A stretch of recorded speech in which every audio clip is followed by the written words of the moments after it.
The following is a presentation of the Mat Talk Podcast Network.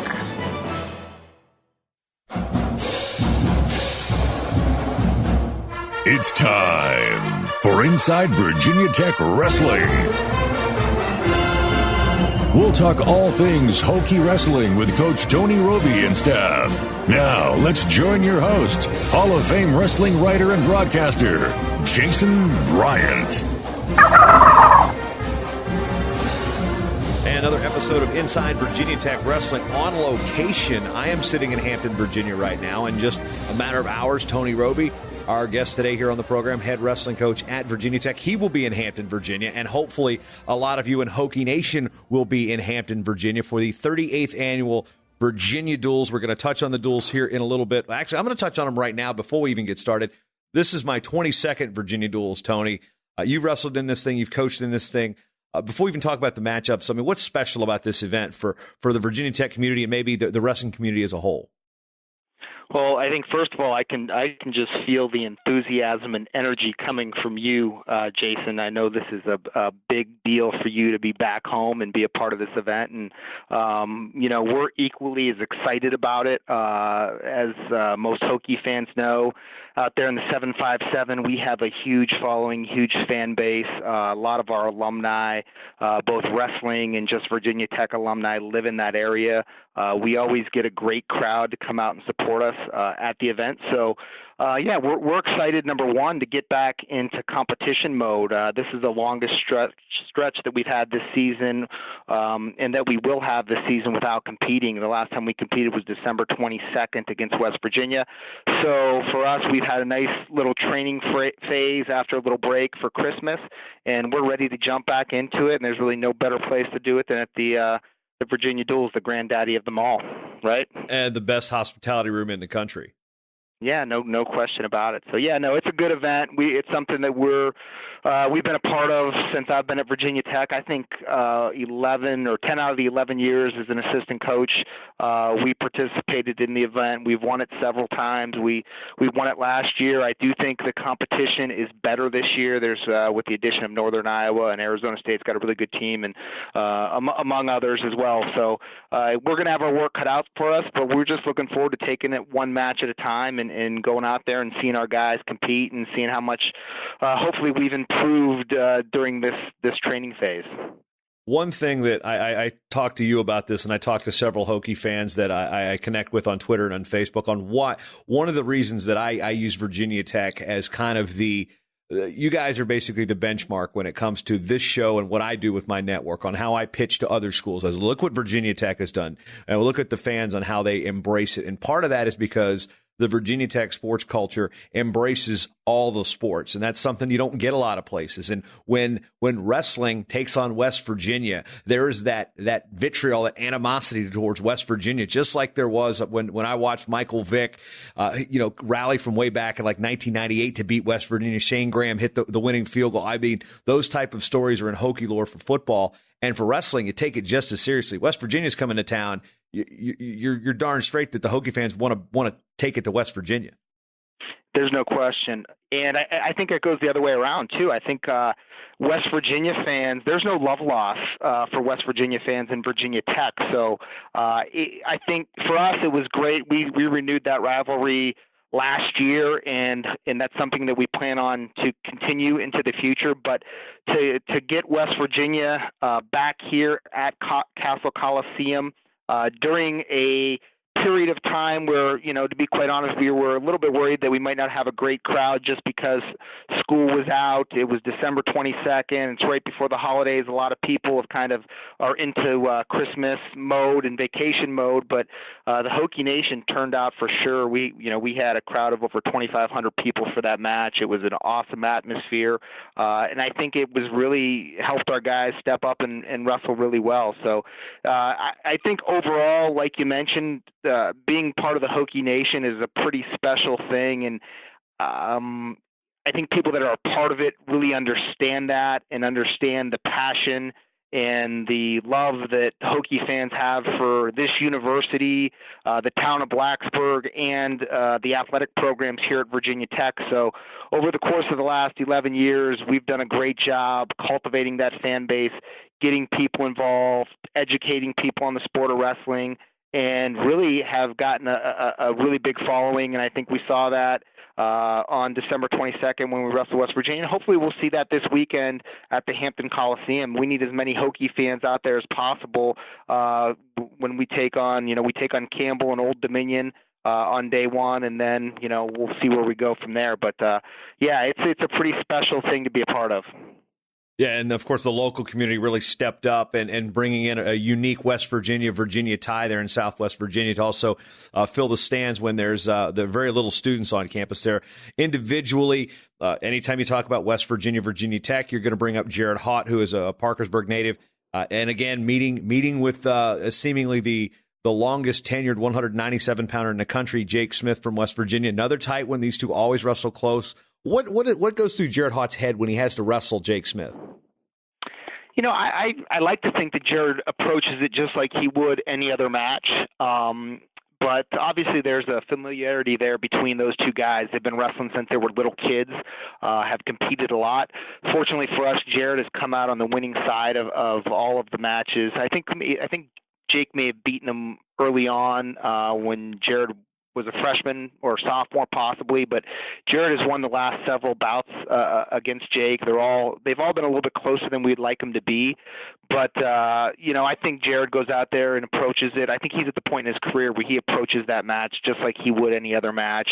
Regardless who the opponent is, we talk about that all the time. Regardless who the opponent is, the venue that you're wrestling, the setting, your mental approach has got to be the same every single time that you step out there, and I think Jared does that as well as anybody on our team. Couple matches I want to point to from this duel because we're looking at several weeks ago. I want to circle 157 pounds and I want to circle 174 pounds. A couple of freshmen there, BC LaPrade, kind of having a breakout month, so to speak. Beats Zach Moore, who was highly regarded coming out of Oklahoma, one of Sammy Henson's big recruits out of Oklahoma, beats him 8-2, and then Hunter Boland pins Parker Von Egedy. Parker Von Egedy, a past Fargo runner-up, so they've got some credentials behind them. How are these two guys really settling in the lineup?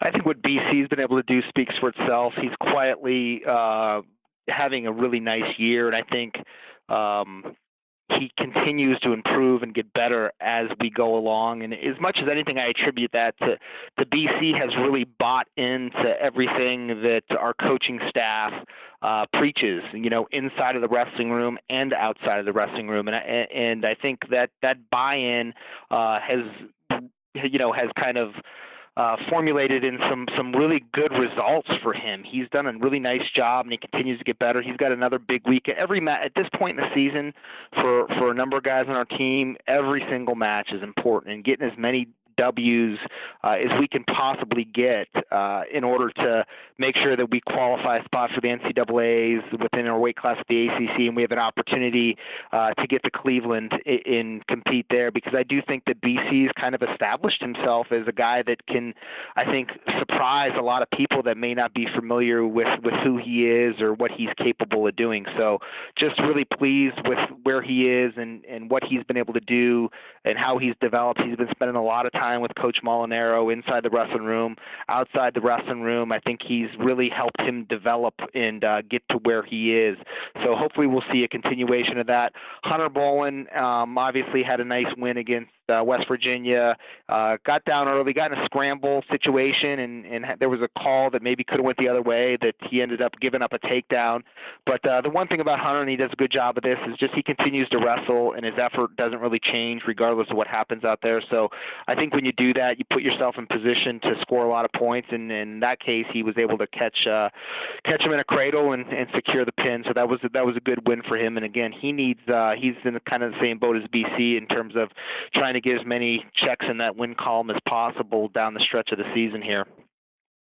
You mentioned Frank Molinaro. We'll give us a little side note here as Frank, Ty Walls, Tyler Graffin, and Makai Lewis have spent some time out at the Olympic Training Center here over the break. Tell us a little bit about that. Yeah, so they had a national team training camp, and for Frank, he's a national team member, and then they also invite a lot of guys that are knocking on the door to make the national team, informal national team members like Ty Walls and Tyler Graff. They both fall into that category. So those guys had an opportunity to go out there. Have been gone for about 5 days. They're actually Walls and Graff are going to fly into Hampton or Newport News, I guess, and meet us at the Virginia Duels, and then Mackay will fly back in to Roanoke on Saturday. So I spoke with Mackay earlier today. He was incredibly excited about just what he's been able to be exposed to out there in Colorado Springs, and he had an opportunity to drill with Alex Deringer and put his hands on some really elite level accomplished guys. So I think that's where it starts. I know for me in my own wrestling career, the first opportunity that I had to go out to Colorado Springs and train with those guys and be around them, and it really kind of changed a lot of things for me in my wrestling and really how I saw things and how I viewed other people as well. Kind of seeing that you belong and that these guys really are no different than you. So Mackay was excited about it. I think it's, for us, it's great to be able to send him out there to get him that exposure and to help him develop. And I know, Coach Graff and Coach Molinaro and Coach Walls will all bring some really good stuff that they're going to take away from camp and being around the coaches and the athletes that they're around out there back into our wrestling room. And hopefully we can, incorporate that into what we do. So that's all kind of the process of us developing as a program and helping the guys inside our wrestling room. So we're excited to get everybody back in town here. We'll have everybody back in town. Frank actually gets back today, but starting Monday, everybody will be back, and we'll get back to work here in Blacksburg. Yeah, and then tying that into Mackay Lewis, coming off a pretty impressive performance at the Southern Scuffle. A couple of the red shirts wrestled down there. Stan Smeltzer also placed, and this being a little bit of a lull in the schedule again, the whole team wasn't there. Where do you see the promise with those guys going down there? Kind of. You don't get a whole lot of cornering coaching in those situations. So with Mackay and Smeltzer being able to place at that tournament, it's got to be it goes without saying it's a positive. For sure. As much as anything, the reason that we want to send the group of guys that we did to the Southern Scuffle is I think it's important that these guys really get a gauge of where they're at. And, we had Mackay and we had Stan that had a lot of success and came away, on the podium there. But as much as anything, it was about those guys going out, seeing some really good competition, and then being able to step back and take a look at kind of where they're at and what they need to do to improve, to be the very best. And that's ultimately what the goal is. So I think it's as important as it was for Mackay to go there and place fourth, and I think really kind of put his skills on display for a lot of people that didn't know who Mackay Lewis was. It was equally as important for John Borst and CJ Manley and some of the other guys that went there and maybe didn't have the kind of success that they wanted to have. So for me as a coach, you come back from that thing and you say, hey, what do we need to do differently? What do we need to do more of? How much harder do we need to work? Where does our commitment level need to be in order to improve where we're at right now when we go back to this thing next year or whenever the next time is that we compete? So it's a great measuring stick. I think anytime that you can get your young athletes into a competition that really challenges them, you have to take advantage of those opportunities. Now, the other competition over the course of the weekend kind of came unexpectedly for a lot of folks. Ryan Blease went up to the David Lehman Franklin and Marshall Open in my old haunts for a little bit. I spent some time up in Lancaster, Pennsylvania. But at 149 pounds, this kind of set alarm bells off. And so this is where we're going to figure out what's going on at 149. First off, let's talk about the performance. A lot of people kind of surprised that he's able to make 149. And why the descent to 149 for Ryan Blease?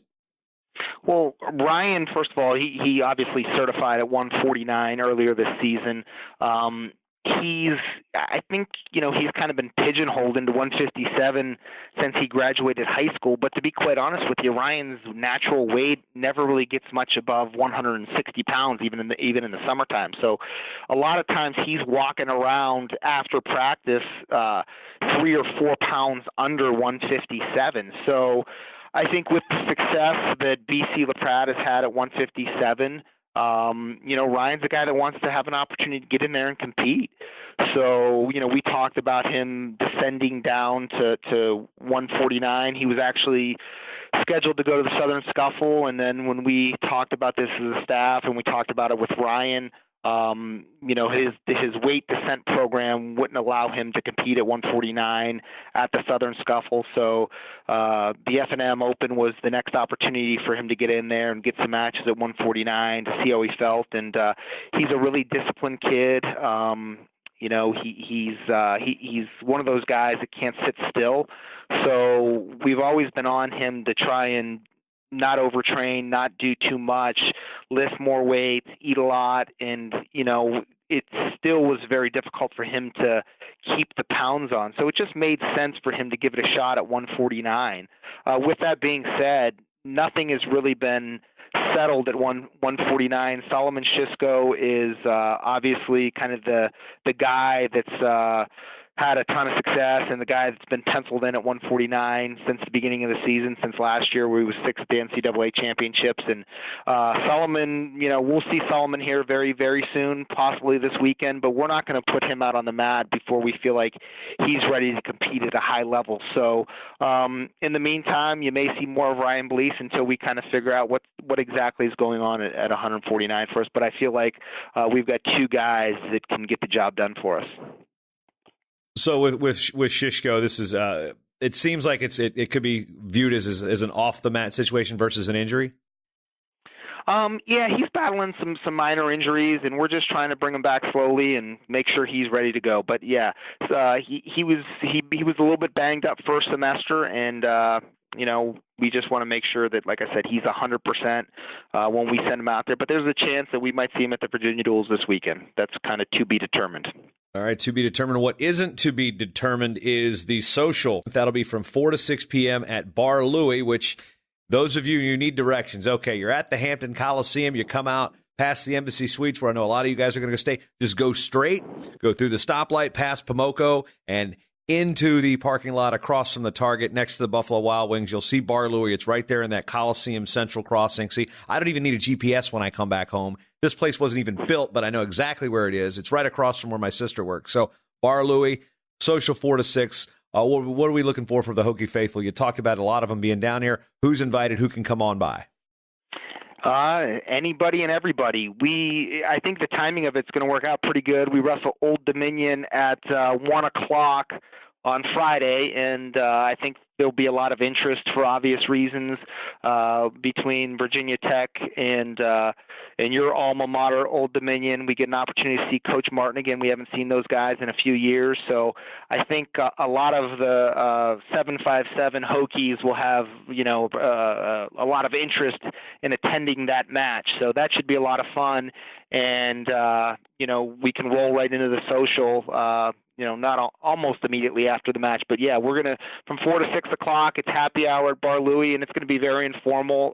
We'll have the majority of our coaching staff will be in attendance. So for any Hokie fans that want to come out and have a cocktail and maybe grab a bite to eat at Bar Louie, we'd love to sit down and socialize with you and just spend some time with the Hokie Nation. That'll be Friday, January 12th, after the second round of competition. By then, the pools will be set. Now, barring a complete collapse, because if the collapse happens, you'll be wrestling in that time. But we won't talk about that right now because you think positive here, right, Coach? Right on. Now, let's talk about the field of the Virginia Duels. You mentioned Campbell and Old Dominion. Campbell, kind of hard to ignore these days. Back in the past, they were just like, okay, well, who we got next? Well, Kerry Colat has done a tremendous job with them down in Bowie's Creek, North Carolina. Very good team on top, couple nationally ranked guys. Their best guy, Josh Hiles, redshirting, but they got a powerful heavyweight in Yuri Haino. They got Quentin Perez at 165. Nathan Boston was highly regarded coming out of high school. There's some individual matchups here that you really can't look past. Yeah, absolutely. Kerry's done a great job building that program up, and we are by no means taking Campbell or Old Dominion lightly. We're excited for the challenge. I think there's going to be some great individual matchups. It'll be another good test for Dennis Gustafson at 133 pounds against Nathan Boston, who is a great mat wrestler. He He took out C.J. Manley down at the Southern Scuffle. And, another good test for Andrew Dunn. Andrew Dunn's got a heck of a month coming up here with a ton of ranked opponents that he's going to face. So that'll start off against Campbell. And, we're excited for the challenge. We know that they'll be well coached, and Kerry will have those guys ready to go. So, and then facing Old Dominion too. I mean, we've been a part of that. I know Coach Martin's probably been up since he found out the pairings, watching film on our guys, and he probably knows what they eat for breakfast. He does his homework, so they'll be well prepared, and that's always a fun rivalry. I've gotten to know Coach Martin pretty well and become pretty good friends with him over the course of the last decade. So anytime we get to compete against the Monarchs, that's a big challenge, and we know that they're going to come out gunning for us. So they've got a very balanced, good team, a lot of great athletes in there. So with the lineup that we have and as many young guys that we have in our lineup, we've got to bring it, and we've got to be on our game every time we step on the mat, regardless if we're wrestling, one of the top teams in the country or whoever it might be. So, that's something that we don't take lightly as a coaching staff, and that's something that we're constantly reminding our guys of every time we step out there. So, it should be a fun weekend. We're definitely going to get challenged at some point, against some really good teams. So I'm anxious to see and excited to see kind of where we stand right now. Yeah, on paper, of course, I've also got the show with Old Dominion and having a very familiarized myself with them. 125, 141, 157, 174 seem to be the matches that they've got penciled in as they see them as possibly having the opportunities to steal one away. That then you put that out there, you can't look past any match, and bonus points can also play a big role here. For sure. Yeah. I mean, they've got, I think, all three guys that you mentioned are ranked in the top 20 in the country and are ranked higher than, our guys at those weight classes. So, like I've said this all year, our margin for error is very minimal in every single dual meet that we have. And this is no different. I mean, Old Dominion's, I think, vastly improved over the course of the last few years. I just know how that rivalry is. I know how Coach Martin is. This is an important one to him, just being an in-state school and having that rivalry. So we're excited to get that thing renewed, and I'm definitely excited to have another opportunity to compete against those guys. It'll be a lot of fun. Yeah, it makes my position very difficult here too, because I have two of the client shows here on the Mat Talk Podcast Network in the same pool. So an hour before we sat here and recorded this, I was actually in Martin's office at Old Dominion doing the Monarch Matcast. So really, really hitting close to home on all aspects this weekend. Also, teams that are in the mix: Northern Iowa, which is now in the Big 12 as an affiliate member, and Arizona State, which brings a very formidable team. They've still got some gaps in their lineup as far as a dual team goes, but they bring probably one of the most impressive wrestlers in the country, Zaid Valencia. So if Hokie fans are interested in watching some wrestlers that have got some amazing talent outside of the Hokie wrestlers, take a look at Zaid Valencia. This guy's fantastic.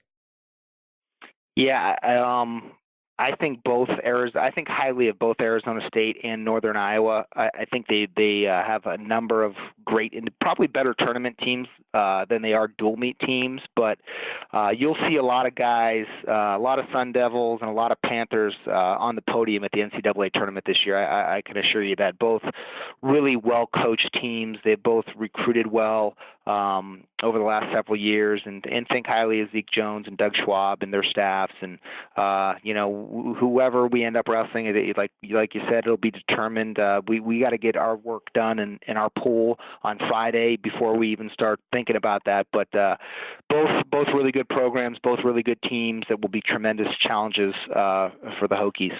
So, and just so fans are wondering how this actually works, as I've been one of the I'm a nameless co-tournament director in some respects in terms of the college division. So Mike McCormick and myself have really worked on the pairings for the last several years. And here's how it's worked since we've gone to a format that isn't truly bracketed. We've had to modify things, and you coaches have been very involved in this process. We have 13 teams this year, and that was kind of an anomaly. And we're like, well, 2 teams thought they were coming, and we said, okay, well, you're still coming. So we made the fourth pool pretty much a quad. So the pool winners will still come out. We'll have a pool winner, and then we will reseed. And then if the seeds hold, Virginia Tech is the top seed. Then you've got Arizona State, Northern Iowa, which are ranked 9, 10, 11 in the country, and Lock Haven sitting there around 22. So if everybody sits there and holds, it would be 1-4, which would be Virginia Tech, Lock Haven, UNI, Arizona State in that gold bracket in the true semifinals. Now, things can get wonky from there on out. From there on out, we try to separate teams by conference. We want to make sure that teams aren't seeing teams that they've seen already unless they request it. I think one year Arizona State wrestled West Virginia twice, and they had already wrestled each other twice in a dual meet. So it was a Sammy Henson, Zeke Jones thing. So what we try to do here with the PWA and the Virginia Duels is maximize the looks that our teams get, so that Virginia Tech's not wrestling UVA again when they've got a dual meet and take any luster away from that home and home for whichever team is hosting that year. So that's how it works. All the results at virginiaduels.com and on Track Wrestling. That's also the information where you can find the live streaming is at virginiaduels.com. If you're still trying to make hotel reservations, I say it again, Tony, virginiaduels.com is where you can find all that information. Anything else to add on the Hokie wrestling side of things from you, Coach? We've got a nice stretch coming up here. We definitely have to be on our game. January is going to be a tough month. We obviously have the Virginia Duels this weekend where we'll get a minimum of four matches. Next weekend we hit the road. We're at my alma mater, Edinburgh, on Friday night, and then we'll wrestle at Pittsburgh on Sunday, turn back around the following weekend, and we have our alumni weekend, so hopefully any alums that are listening to this will be in town in Blacksburg for Lehigh and Duke, which are the 26th and 27th of January, and then we roll into February. So we've got a nice stretch of competition coming up here, and we need the Hokie Nation behind us. Let's start this weekend and get as many Hokies out to the Hampton Coliseum as possible, and hopefully we can see you at the social from 4 to 6 at Bar Louie on Friday. Tony Robie, we'll see you soon here in Hampton. Thanks, Jason. Appreciate it, bud.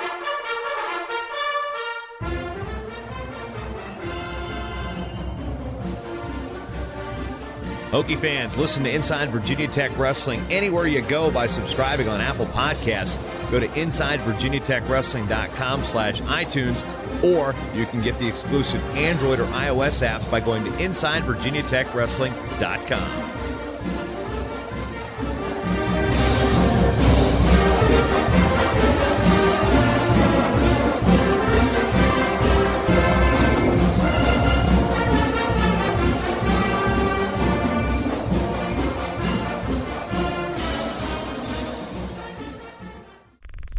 This show is part of the Matt Talk Podcast Network. For more wrestling podcasts, head over to MattTalkOnline.com.